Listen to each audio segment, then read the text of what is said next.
नमस्कार दोस्तों, अगर आपकी गाड्स ओन कंट्री यानी केरल में ज़मीन है तो 2026 आपके लिए एक डिजिटल क्रांति लेकर आया है। केरल सरकार ने राज्यव्यापी डिजिटल सर्वे लगभग पूरा कर लिया है और अब हर ज़मीन को एक यूनिक आईडी भू ID means unique land personal identification number दिया जा रहा है। अब पुराने कागजों के साथ साथ डिजिटल मैप का होना भी अनिवार्य है। क्या आपकी ज़मीन का सर्वे सही से हुआ है? आइए जानते हैं केरल के इस कड़े और नए ज़मीन नियम के बारे में विस्तार से। आगे बढ़ने से पहले प्लीज़ चैनल को सब्सक्राइब करें, लाइक करें और शेयर करें अपने गांव के ग्रुप में, जिससे सभी लोग जागरूक हो सकें और किसी भी धोखाधड़ी से बच सकें। स्वागत है आपका अपने चैनल राम खिलावन पर, जहां हम लाते हैं खेती किसानी, सरकारी योजनाओं और ज़मीनी नियमों की सही जानकारी।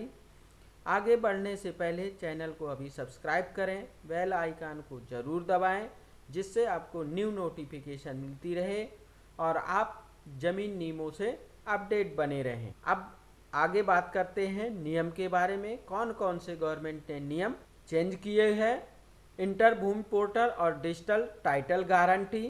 केरल अब देश का ऐसा पहला राज्य बनने जा रहा है जो कंक्लूसिव लैंड टाइटल सिस्टम लागू कर रहा है। इसका मतलब है कि अगर सरकार ने आपके नाम पर डिजिटल टाइटल कार्ड जारी कर दिया है तो भविष्य में उस ज़मीन के मालिकाना हक पर कोई विवाद नहीं हो सकेगा। अब आपको सालों पुराने दस्तावेज की ज़रूरत नहीं होगी, बस आपका डिजिटल पट्टा ही काफ़ी होगा। पोकूवरो या म्यूटेशन की नई समय सीमा। म्यूटेशन यानी दाखिल खारिज, जिसे केरल में पोक्कुरो कहा जाता है, अब पूरी तरह ऑटोमेटिक हो गया है। रजिस्ट्री के समय जैसे ही दस्तावेज अपलोड होते हैं, विलेज ऑफिसर को 72 घंटे मीन्स 3 दिन के भीतर म्यूटेशन प्रक्रिया पूरी करनी होगी। अगर कोई आपत्ति नहीं आती है तो चौथे दिन आपकी ठंडपेरू मीन्स खसरा खतौनी अपडेट हो जाएगी, जिसमें आपको पहले बहुत सारे चक्कर लगाने पड़ते थे, बहुत सारा टाइम लगता था। ये आपका 3 दिन के अंदर अपडेट हो जाएगा आपकी खसरा खसौनी में। नेक्स्ट, ज़मीन का क्लासिफिकेशन एंड निर्माण। आपकी धान की खेती के लिए कौन से नियम अपडेट हुए हैं, क्या आप उस पर कंस्ट्रक्शन कर सकते हैं, उससे रिलेटेड नेक्स्ट नियम है। केरल सरकार ने paddy land and wasteland act को और भी सख्त कर दिया है। 2026 के नए नियम के अनुसार डेटा बैंक में दर्ज नीलम यानी धान के खेतों पर किसी भी प्रकार के निर्माण के लिए अब सीधे राज्य स्तरीय कमेटी की अनुमति चाहिए होगी। यदि आपकी ज़मीन 50 सेंट से कम है तो कन्वर्जन फीस में कुछ रियायत दी गई है, लेकिन नियमों का उल्लंघन करने पर भारी जुर्माना और जेल भी हो सकती है, जिससे आपको भारी नुकसान हो सकता है। इसलिए इन नियमों का पालन करें। ई रेखा और ऑनलाइन मैप्स। कुछ ऑनलाइन मैप के बारे में चेंज किए हुए हैं गवर्नमेंट ने, किस तरीके से अब रजिस्ट्री में ये ऑनलाइन मैप यूज होंगे।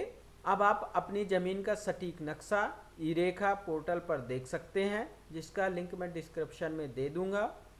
सरकार ने पुराने कैडास्ट्रल मैप्स को हटाकर अब जीपीएस मैप अपलोड कर दिए हैं। रजिस्ट्री से पहले यह चेक करना ज़रूरी है कि पोर्टल पर दिख रही बाउंड्री आपकी वास्तविक बाउंड्री से मैच करती है या नहीं। ये बहुत ज़रूरी कदम था, जिससे आपको लड़ाई झगड़े से बहुत ज़्यादा रिलैक्स मिलेगा और आप ऑनलाइन चेक कर सकते हैं। ये आपके लिए कुछ टिप्स हैं, आपको क्या करना चाहिए। Check mutation. अगर आपने म्यूटेशन चेक नहीं किया है तो आपको म्यूटेशन चेक कर लेना चाहिए पोर्टल में जाकर, जिसका मैं डिस्क्रिप्शन में लिंक दे दूंगा। Verify paddy land status. आपको ये वेरीफाई कर लेना चाहिए अपना स्टेटस। Report illegal construction. अगर कोई इलीगल कंस्ट्रक्शन हो रहा है तो आपको रिपोर्ट करना चाहिए इसके बारे में, और अगर आप कंस्ट्रक्शन कर रहे हैं तो उसे आपको ज़रूर चेक कर लेना चाहिए। दोस्तों, केरल के लोगों के लिए मेरी एक ज़रूरी सलाह है, अपना थंब पेरू नंबर अपने आधार से लिंक करा लें। इससे आपकी ज़मीन पूरी तरह सुरक्षित हो जाएगी और कोई भी आपके नाम का गलत इस्तेमाल नहीं कर पाएगा। अगर आपको अपनी ज़मीन के सर्वे को लेकर कोई शिकायत है तो तहसील ऑफिस में सर्वे अदालतों का लाभ उठाएं। अगर आपका कोई भी सवाल है तो नीचे कमेंट में पूछें।